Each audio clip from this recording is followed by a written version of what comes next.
Welcome again for joining us this evening for the latest JNF webinar. We're keeping you updated and informed on events as they continue to unfold, literally by the day, by the hour, and we're going to talk more about that tonight. I'd like to welcome as well our special guest speaker, Alon Ben-David, who I'll introduce in just a moment. And speaking of things changing literally by the day and the hour, I'd actually prepared a skillfully crafted introduction for tonight's webinar, only to be derailed in spectacular fashion by Donald Trump and what occurred over the weekend. Because in the last 24 hours, we have experienced a truly historic moment, really in Israel's history, and I dare say Israel's future, and of course, events that will have a much broader implication for the region and for the world. And so thankfully tonight, we are joined by an expert in this regard, Alon, who will share his insights in just a moment. As before, I would just like to start by expressing again our collective prayers and thoughts for all of Israel during these difficult times, which remain so.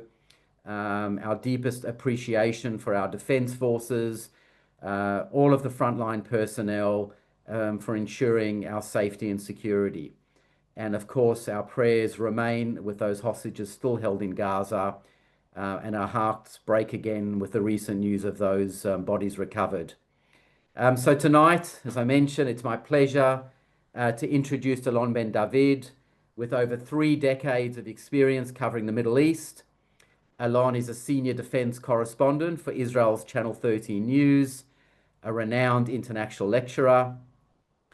He's reported from the front lines of every major conflict involving Israel since the 1982 Lebanon War, and truly is considered a leading authority on Israel's military and strategic affairs. Alon is also a frequent contributor to global media outlets around the world. As we've done prior, Alon will share his thoughts for the next 20-25 minutes. If you do have any questions, please place them in the chat. I will endeavor to address with Alon as many of these as possible.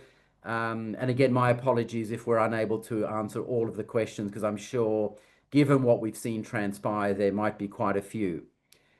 So Alon, at that juncture, I hand it over to you. And again, thank you so much for joining us. Thank you very much, and it's good to talk with you tonight in Melbourne. And I want to thank you, first of all, for your continuous commitment and contribution to the state of Israel. And we need all the support that we can get, and yours is very important.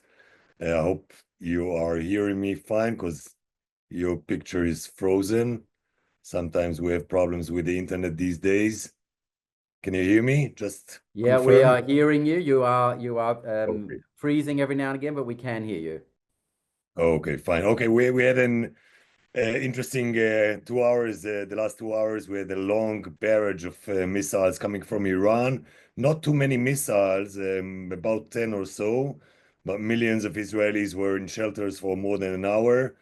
We've got some hits in the south and some in the north. Gladly, no casualties. Some damage, I'm afraid. They hit the power facility in the south, so there's going to be some power outage out there.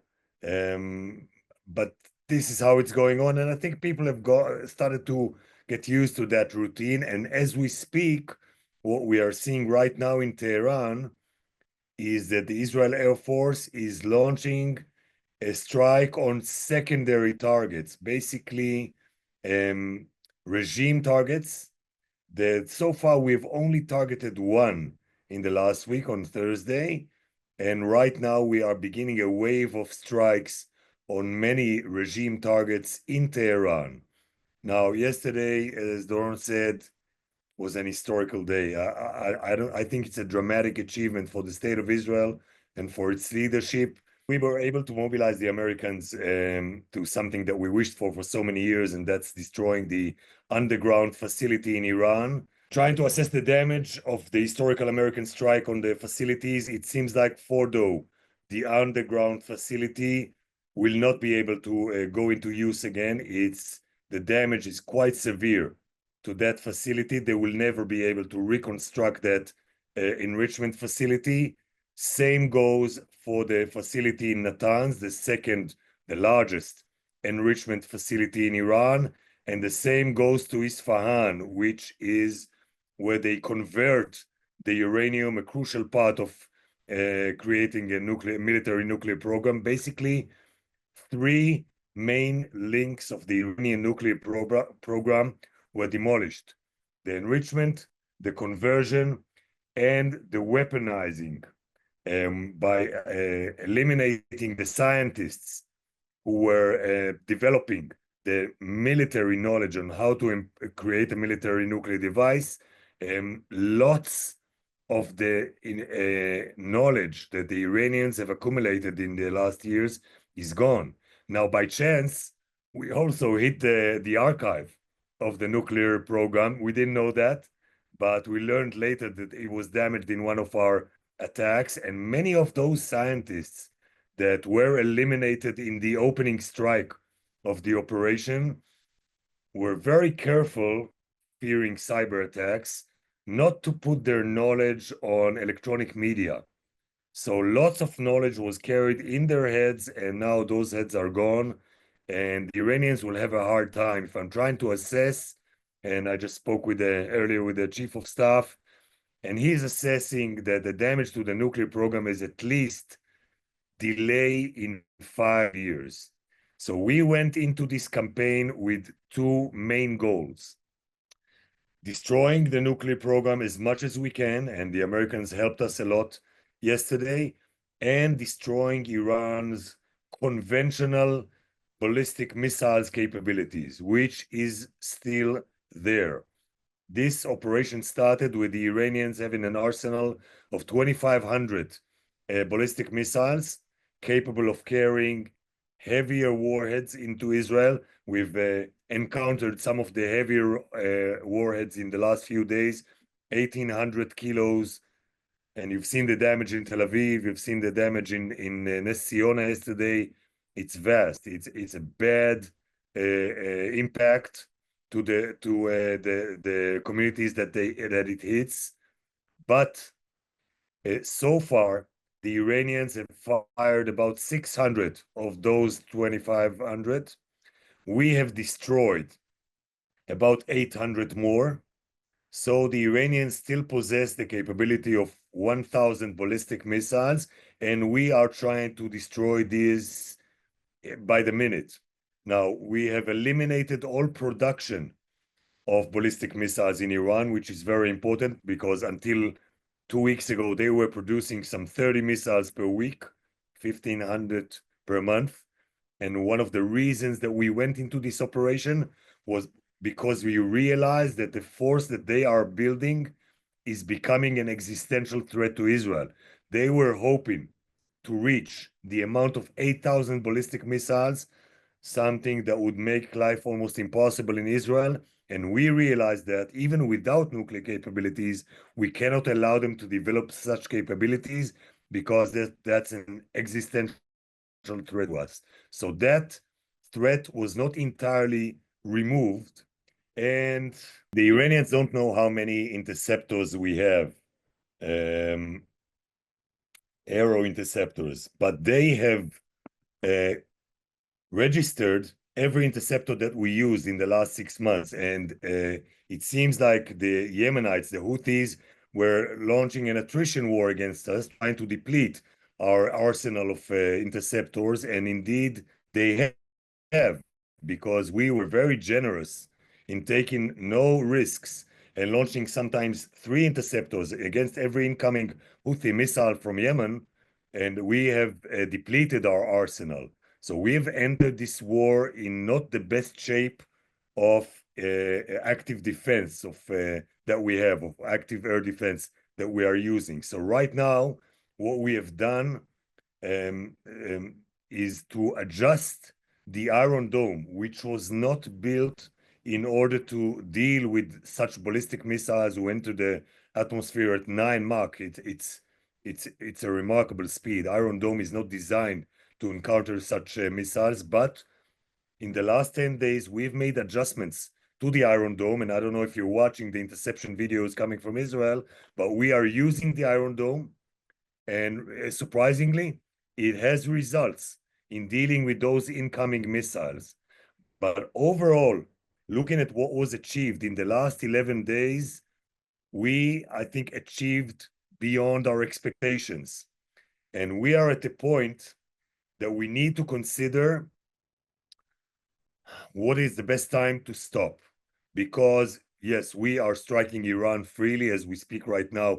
We are launching another strike on Fordo, and we basically are hitting any target that we wish in Iran. You speak to the pilots here in Israel, and they cannot believe what they've been through in the last 2 weeks, flying in and out of Iran twice a day, which is really remarkable. And doing that, knock on wood, with zero malfunctions. Now, it's not trivial. When you employ so many hundreds hours of flight, sometimes you have malfunctions in your equipment, and we don't have it so far. So this is quite remarkable, and let's keep it that way. But we are entering a period in which the risk of something bad happening to us is becoming greater every day that this campaign is going on. So Israel is in a position where we have lots of chips on our sides of achievements, and at some point we should get off the table and cash those chips before we're going to start losing them. Now, we are all expecting to see what would be the Iranian response to the American attack. And the Iranians are pondering and deliberating on that as we speak, and their dilemma is hard. Look, if you have followed the career of Khamenei, the supreme leader, although being a very radical ideologist, he's not suicidal, he's not adventurous, and he's quite careful. And you've seen it throughout the decisions along his career. He's not rushing to take risks. Basically, he defines his main goal in life as preserving and strengthening the inheritance that he got from the father of the revolution, Ayatollah Khomeini, the Islamic Republic, and he need to transfer that in a better status than he received that. So he needs to protect that. And he experienced 11 days ago something like what we have experienced on October 7th. He looked at the Americans, and he detected that the Americans are eager to make a deal. And I think that President Trump didn't conceal his desire. It keeps slipping off his tongue, his desire to receive the Nobel Peace Prize. And he was hoping to strike a deal with the Iranians, a nuclear deal that would place him as a great negotiator and diplomat. Khamenei thought that he could go on with endless negotiations, and believed that while the US is negotiating with him, Israel would not dare to launch a military strike. And that was his grave mistake. He failed to realize that in April 2024, and then again in October 24, when we launched strikes into Iran, basically the Israeli military said, hey, this is possible. We can do that. We can achieve great things in Iran. This is not beyond reach. That was something that we were always afraid because of the distance. And what do you do if one of your pilots gets shot down and you need to rescue them from there? Or you'll see one of our female pilots being dragged in the streets of Tehran. There was fear.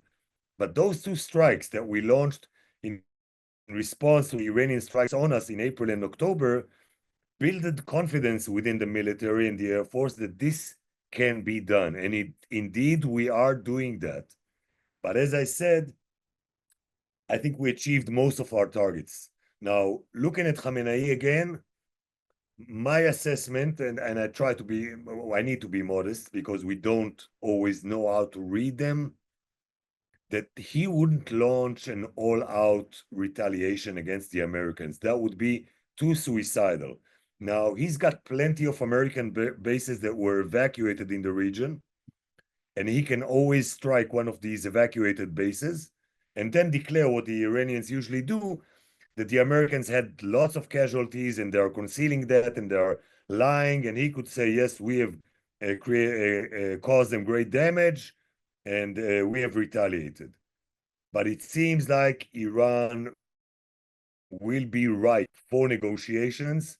And at the end of the day, this is the Israeli interest, because despite the damage that I've described in lengthy at the beginning to the nuclear program, a nuclear program cannot be entirely eliminated by kinetic means. You cannot destroy entirely a nuclear program.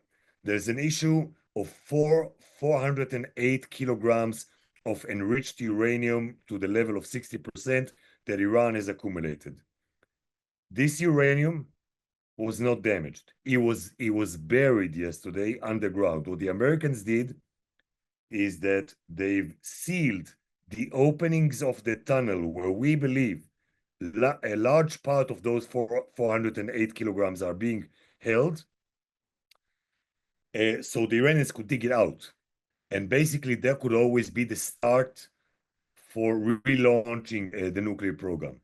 At the end of the day, the only thing that would allow us to live knowing that Iran will not have a nuclear bomb is a strict monitoring and inspection regime that will be placed on them by the New Deal.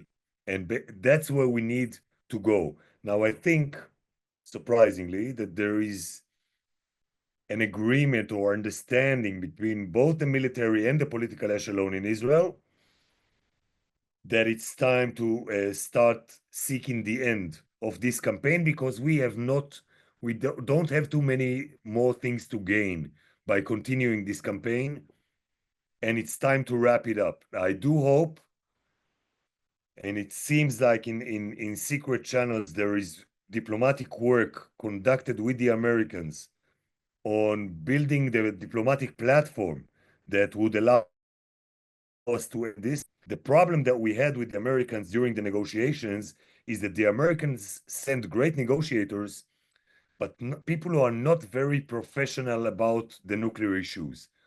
And the details of the next deal are crucial. It's all in the details. Would Iran be able to enrich uranium on its land? Where would the fissile material go? What kind of facilities will they be allowed to maintain? The details are extremely important. Now, it seems that Iran, they've lost their nuclear facilities. They lost their air defense. They are basically stripped of most capabilities. What they have left is the remains of their honor, and they will try to protect that honor. So they would need a ladder that would help them climb down with some self-respect. And that ladder should be no threshold conditions for the negotiations. If you drop the condition that they would declare we are giving up every capability that we have, I believe that we can bring them back into negotiations, and this is an Israeli interest. So what we will see in the coming days is the continuing strikes of Israel on Iran. Yes, Iran will be able to launch missiles against us, but as you see, the number of the missiles being launched every day is going down and down. It's harder and harder because we are flying above their head. And the IDF is releasing the videos showing how we kill the launching teams. And these guys see what happens to their friends and they lose the appetite to launch. So it's harder and harder for the Iranians to coordinate large barrages of missiles against Israel, but this capability still exists, and I suspect we will not be able to eliminate it entirely. At the end of the day, we are talking about a huge country, 1,600,000 square kilometers. Excuse me, it's a huge country. So this is where we stand. Hopefully, we'll be able to wrap up this conflict in a few days. Hopefully, we will have the American diplomatic backing that we need right now. Their military contribution was priceless. Now we need them to back us diplomatically and create a platform that would enable us to end this conflict with a solid achievement that would last for years. I want to say a few words before I open for questions. on the second conflict which is going on, and this is Gaza. Naturally, we have downgraded the amount of operations that we are doing in Gaza in the last 10 days because we have taken out some of our forces from the Strip. But we still have 4 divisions operating in Gaza, continuing the plan of retaking 75% of the Gaza Strip. I have to be honest with you, I don't know what purpose does it serve. Does it bring our hostages back? Yes, we've brought some bodies yesterday, and I believe we will be able to find some more. But I don't see how reoccupying the Gaza Strip and basically pushing the Gaza population into 3 small areas would serve us, because if we are not creating an alternative to Hamas rule, at the end of the day, Hamas will still be the strong force in those areas that the population is. So unfortunately, I don't see any planning on the Israeli side in this conflict, just hoping that if we continue, maybe Hamas would give up, maybe they would return the hostages. One thing that might change after the conflict with Iran is the confidence of our leadership to go into a deal. And the deal is there. At the end of the day, if Israel wants to go for a deal, we can have a deal. Now, I would have been very generous with promises and words because they cost a little. And if Hamas wants us to promise them end of conflict, an eternal ceasefire, everything is reversible. I could always reoccupy the Gaza Strip. I could always, and the Palestinians would always provide me an excuse to start fighting again.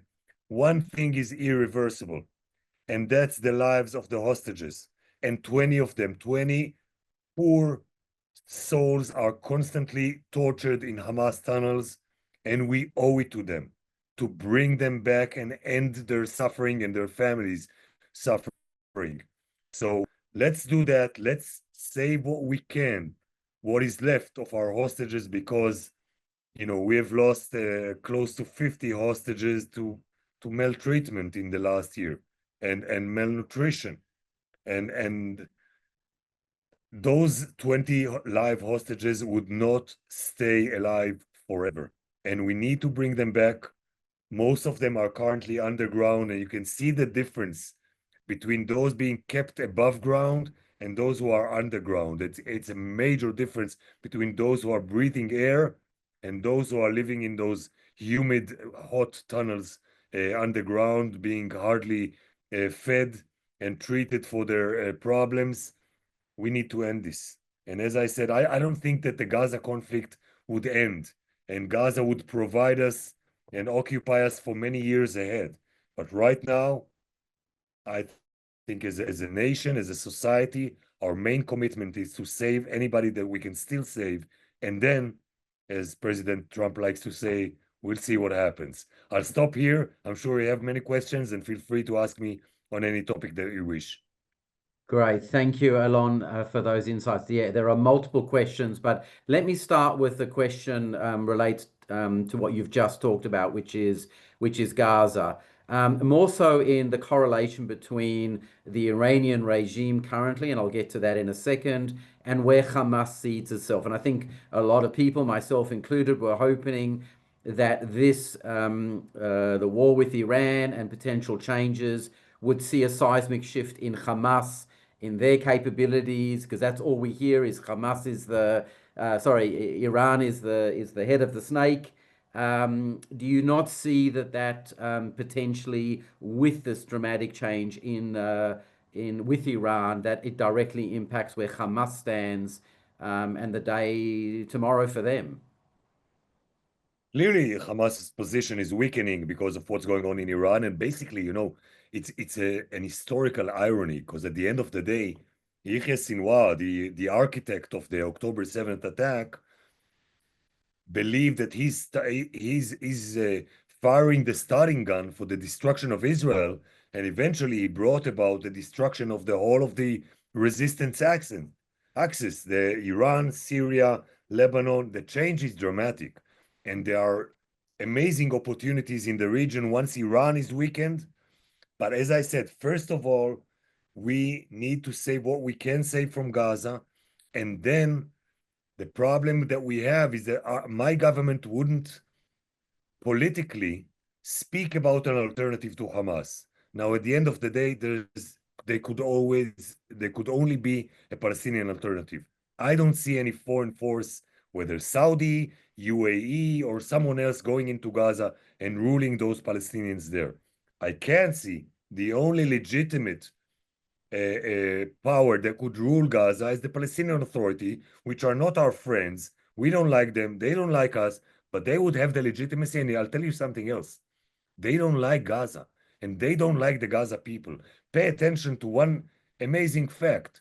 During 21 months of fighting in Gaza, there wasn't a single, just one demonstration in the West Bank showing support and solidarity for the people of Gaza. Why is that?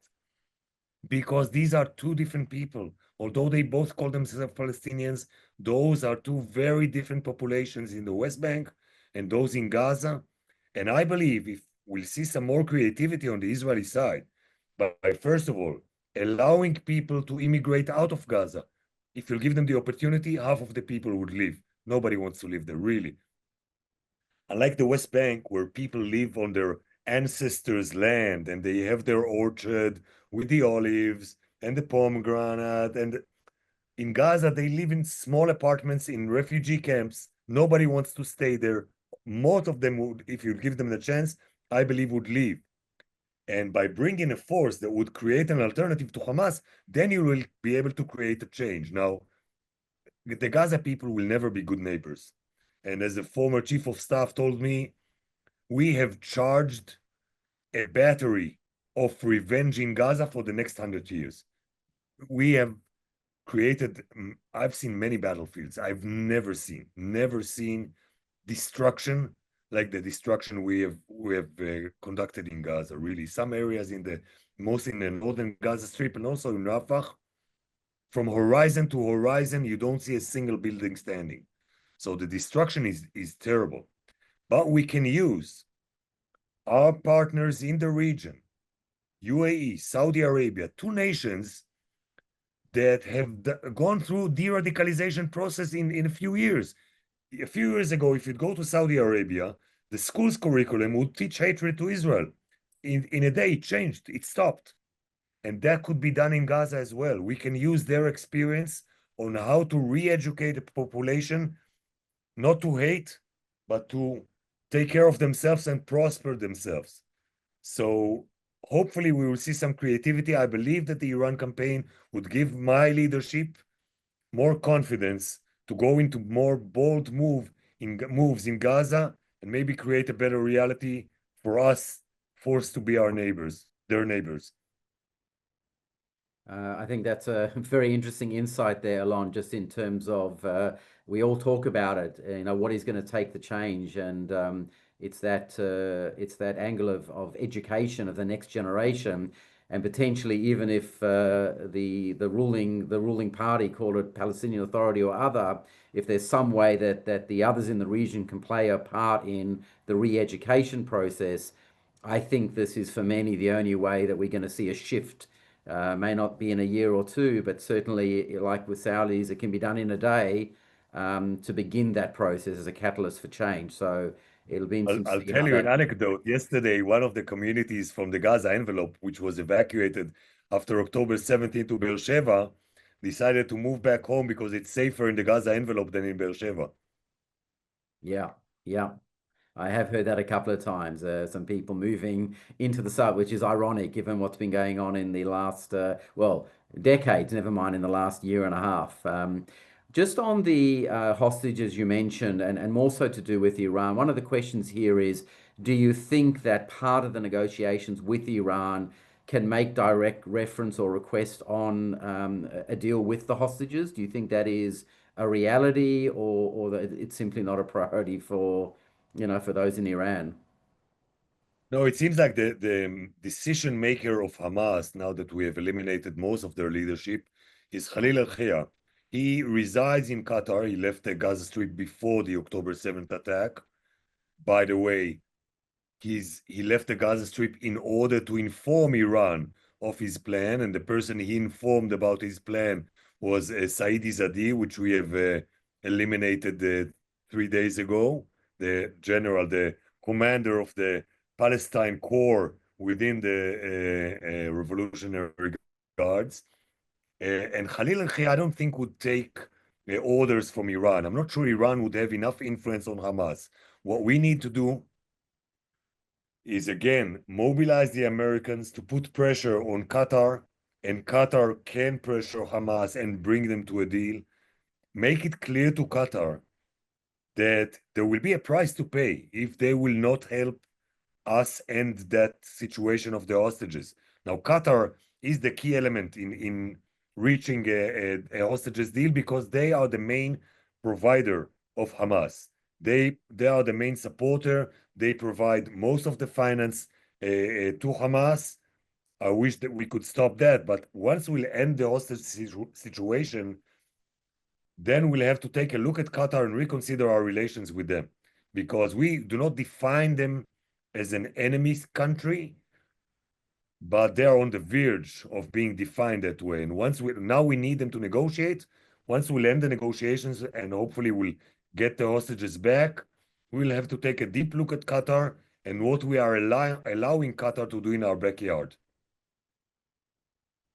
Thank you. Alon, you mentioned, going back to one of your opening insights in terms of what we have destroyed in Iran, in terms of munitions, even those abilities to launch, and the will and the want of those to launch them, given what you've said. One of the questions here is the capacity for, be it Russia, China, to restock, to provide weapons. Where do you see that right now with these other countries who have made some sounds in the last few days, but we haven't, I guess, seen anything in action yet? It seems like Russia don't have much weapons to spare these days, and are using everything that they have in Ukraine. Chinese could always replenish the stocks of the Iranians, but pay attention to the fact that Iran wants to be self-reliant. And everything you see in Iran is indigenously produced. They didn't outsource the nuclear program, which they could with North Korea. They didn't. They want to develop their own capabilities. Same for the missiles.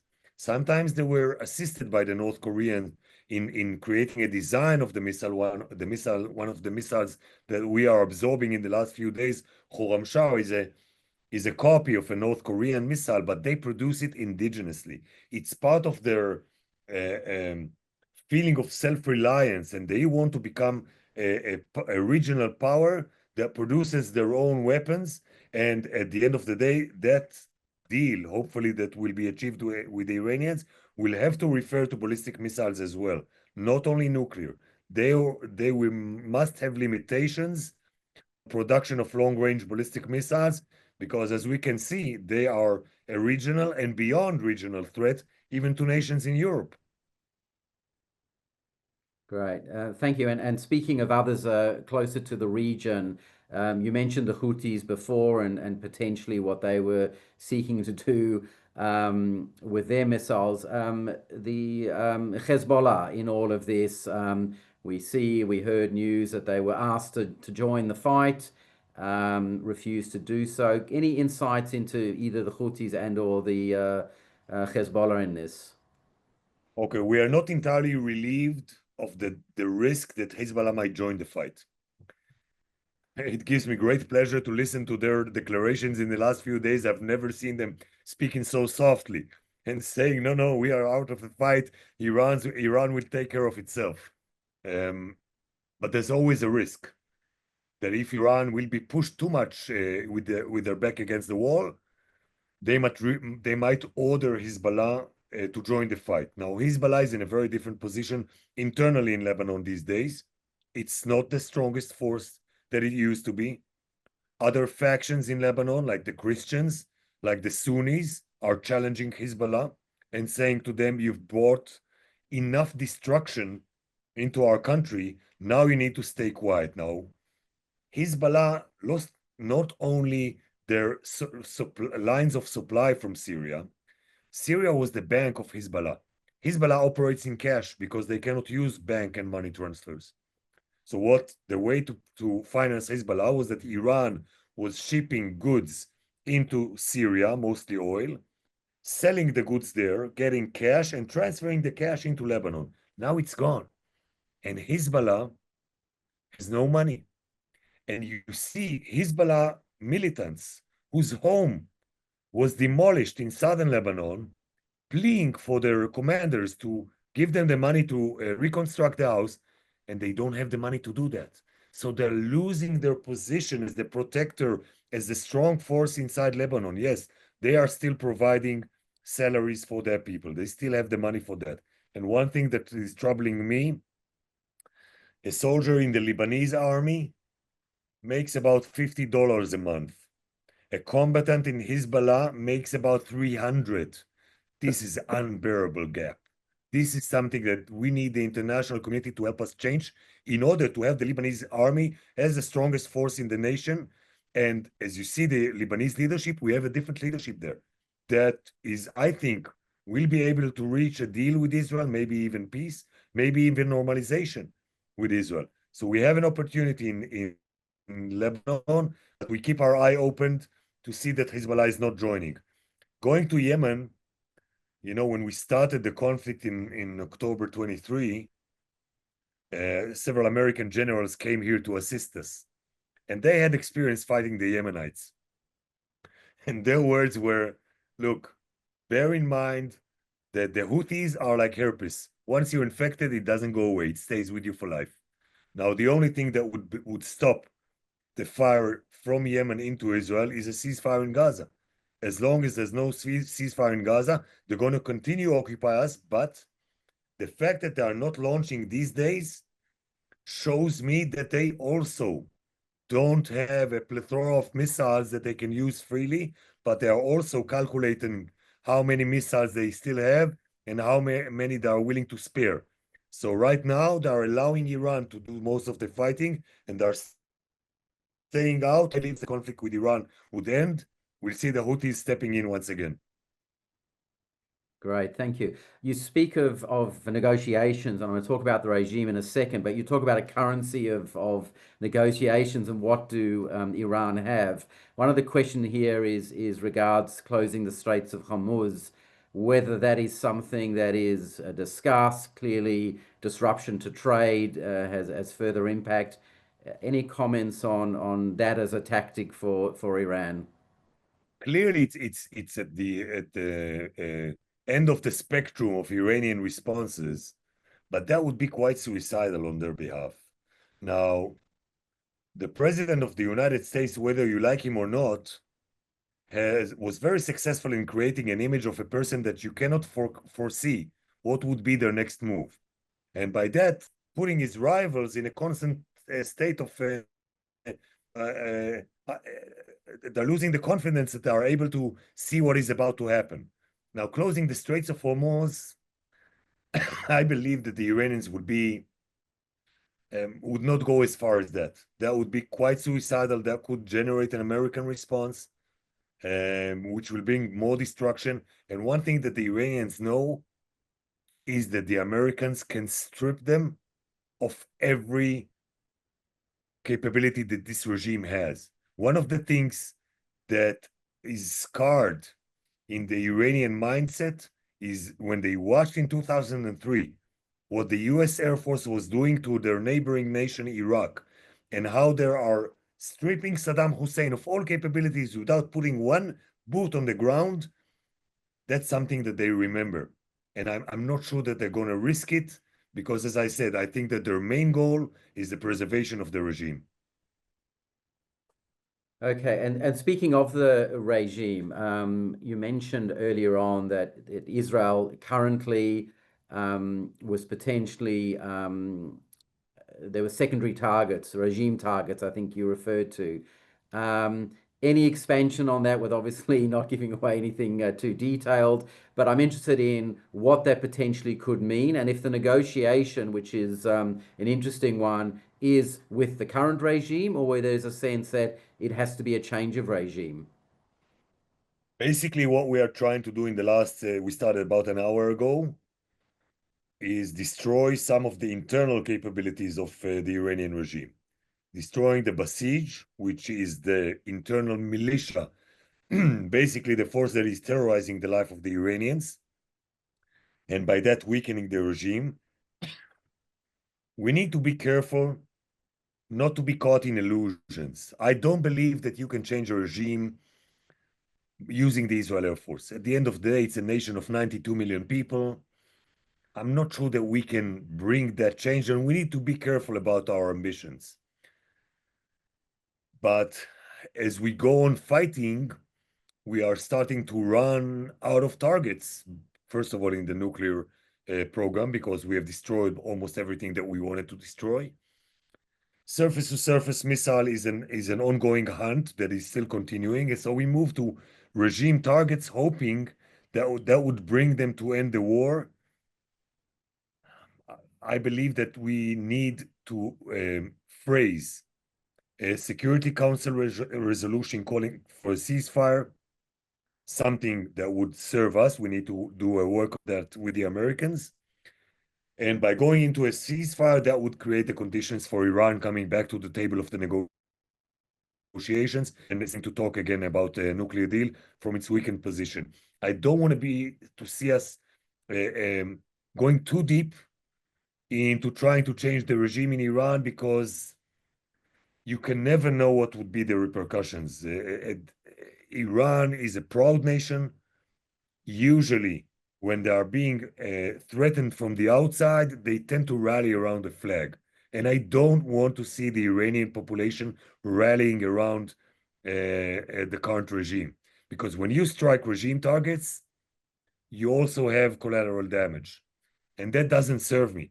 I don't want to alienate the Iranian people. I want to make it clear for them that I'm striking what threatens me, but I don't have a conflict with them as a people, and maybe they can bring the change. Now, Supreme Leader is 86, prostate cancer, and some of that cancer is spread to his lungs. He's not going to live forever. What I would do is eliminate the heir, which is his son, Mujtaba Khamenei, because I don't need a successor that would be charged with the vengeance against me for the next 30 years.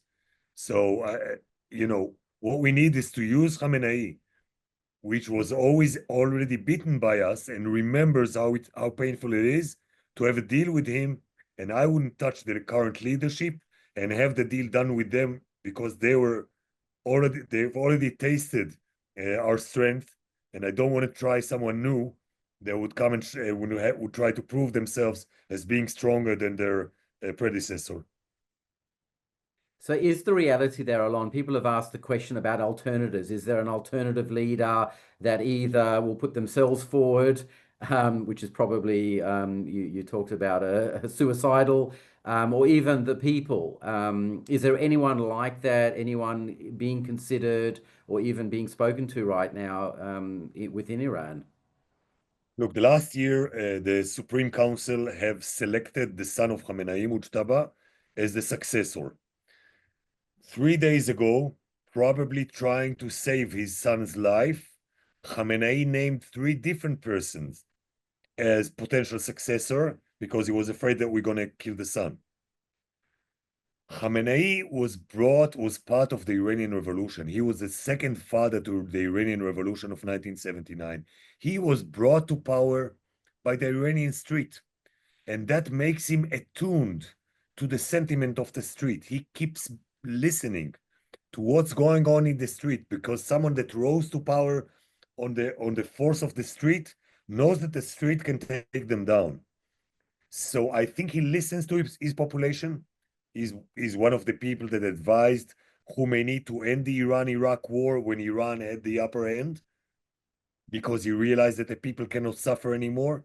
And I believe he doesn't want to push the people too far, so he would encounter a counter revolution against him. So I believe that when he expires, the Iranian people would not accept all dictations from the Revolutionary Guards. I believe that once Khamenei the founding father, and founding fathers have a greater aura than regular politicians, and their successors appears as smaller politicians. They don't have the aura of a founding father. I believe that the Iranian people would have a say once Khamenei departs this world. Great, thank you. I'm conscious of time, Alon, so just a couple of final questions. One, referencing Iran again, and then I guess and the region, and then on to Israel. Some questions around where we are from here. In terms of your perspectives on either this increasing the potential for a regional conflict and growing versus a retracting effect, that we're actually hopefully moving further away from a regional conflict. Where do you sit in that, or what's the general the feeling in terms of that? No, it seems like we are getting further away from a regional conflict because the Iranian axis is gone. We've started this war October 7th with the Middle East divided between two main axes. We had the Shiite axis led by Iran, Iraq, Syria, Lebanon, Hamas, and we had the moderate Sunni axis, Saudi Arabia, Gulf countries. Now we have three axes. The remains of the Shiite axis of Iran and the Houthis, the moderate Sunni, and the Muslim Brotherhood axis, which is a new one. And that's Turkey, Qatar, and the new Syria. Now, the new Syria, that's our impression, is that the ruler of Syria, Ahmed al-Shara, doesn't like to be part of this radical axis. He doesn't want to be seen as a jihadist. And being shown the way to become part of the more moderate Sunni world and receiving their money and support of the Saudis, of the Gulf countries, I believe we have a good potential of creating different relations with Syria. Now, I know it seems very far-fetched, but things are changing dramatically here. And what we are seeing is really the tectonic plates shift. So it seems like we are getting further away from a regional conflict and opening many new opportunities for us. Saudi Arabia normalization, maybe Lebanon, maybe Syria. It is a new Middle East. Turkey in there at all, anywhere, and where they might sit in this? The Turks supported the rise of Ahmed al-Shara into Syria. He's not taking orders from them. He respects them a lot. He's getting some support from them, but mostly from Qatar. Qatar has become the most destabilizing element in the region these days because their pockets are bottomless. They never end. They've got huge amounts of money. They spend the money on all the most vicious places in the region and all the negative forces in the region. And we need to cut those ties. We need Syria to depend on Saudis, on Emirates, on real countries, and become part of the sane Sunni world, which mostly believes today that they don't have a conflict with Israel. They look at Israel, they've been supporting the Palestinian cause for many years. They don't see it being resolved in the foreseeable future. And they don't have a conflict with us. Now, it needs creativity and it needs more diplomatic ingenuity. But I think many things could be achieved in this new Middle East once the Shiite axis is almost gone, because there's no vacuum. Once you eliminate one force, someone else steps in, and you need to make sure that the positive forces are the ones stepping in and not the negative. Great. Thank you. The last here, well, again, I said last two, but last two questions. One is the current Jewish residents population of Iran. We don't hear much about it, but my understanding is there's almost 10,000 still living in Iran or thereabouts. Any insights or comments on that, Alon? I have to be honest with you, I don't know what's their condition since the war started. I haven't seen any report on what's going on with them. Every now and then, when the regime senses frustration, they take their anger on one of the community members and then they hang them as a spy. So I do hope it's not happening. Right now, we have just bombed the main prison for dissidents in Iran. So most of the regime opponents that are being held there, maybe they would be set free now that we have bombed that prison. So we'll see. It's an interesting day to watch as it unfolds in Iran. I think which is where we started this is I mentioned things are unfolding by the minute, and what we were discussing almost an hour ago is changing. The final question really relates, and this is not a political question, more a case of Israel itself. War, unfortunately, necessity is there. It has a unifying effect, and one comes together. Very few people in Israel we would understand would be against this. They feel it's needed, and we have this sense of unity. Is that something that you see? And again, this is not meant to be a political question. Something that will truly continue to unify as we, as Israel, look to the day after and beyond. The society is still divided, but there is something that gives me hope, and that's the magic that occurs in our armed forces. And I make a point of visiting the north and the south once a week at least. And I see those amazing servicemen and women leaving all political disputes outside the gates of the base and outside their unit, fighting together for 21 months. There hasn't been a single generation in Israeli history that had to face such a long challenge like these people. And I see those amazing forces there. Kids, they're not kids, they've all matured. If you talk to the parents of kids of young servicemen in Gaza, they would tell you all that they've matured. These young men and women who are being in a tank together, you know, every time I go into a tank and I make the introduction, where are you from? I'm from Jerusalem. Where are you from? I'm from Ariel. I'm from Petah Tikva. And maybe I'm naive, but I cannot imagine that these people who has been fighting together in that same armored vehicle for 20 months, seeing their friends being killed next to them, willing to die for each other, I don't see them being incited to hate each other once they leave the army. I can't see them calling each other traitor like we hear in the Israeli public discourse. And that gives me hope, because I see those amazing generations that we have here, and really they've went through a challenge that no generation have went through. And I see the future of Israel. And I see the future leadership of Israel, because I see leaders growing out of those ranks. And I believe, and when I look at them, I see a good future for Israel. And I want to tell you something that you should know also there in Australia. What they also tell me is that they sense that they're not only fighting for Israel, they are fighting for the whole Jewish people, because they say to me, if Israel won't be safe, no Jew would be safe in the world.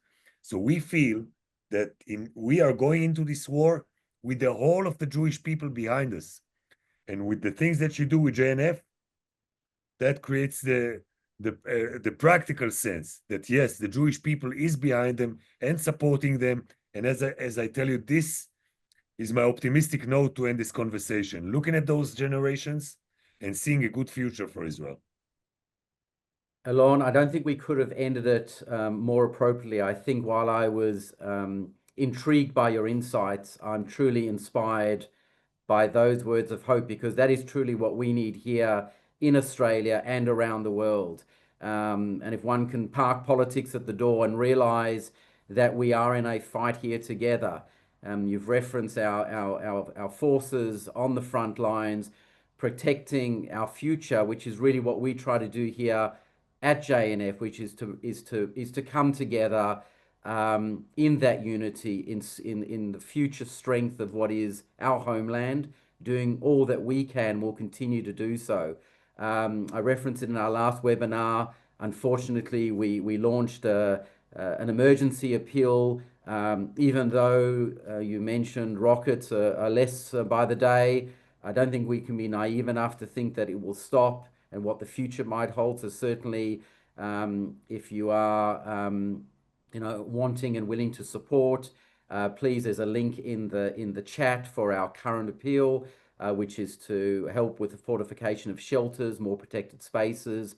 We've heard how many people do not have access to those, and of course, continuing to address the needs of the communities and bolstering our trauma and mental health programs. So I wanted to thank you again. I wanted to truly, from me personally, thank you for those words of optimism, of hope, which is what I will carry and hope others will as well as we navigate through this.